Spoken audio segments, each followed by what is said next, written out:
निधीची चिंता करू नका, अडचणीच्या काळात सरकार तुमच्या पाठीशी. ड्रोनचा वापर करून पंचनामे करू. सोलापूरच्या पाहणी दौऱ्यात अजितदादांचं आश्वासन.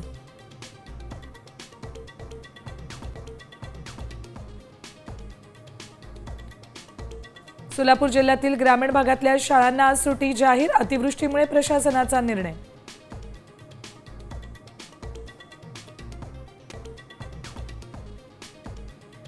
सोलापुरात सीना नदीच्या प्रवाहात मोठी वाढ. सोलापूर पुणे राष्ट्रीय महामार्ग बंद. जनजीवन विस्कळीत.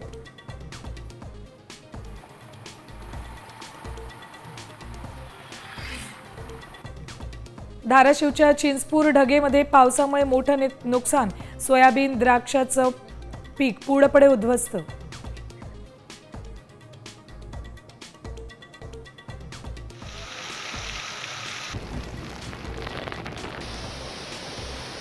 शुक्रवारपासून पुन्हा पाऊस वाढणार. पुढील 5 दिवस राज्यात ठिकठिकाणी पावसाची शक्यता.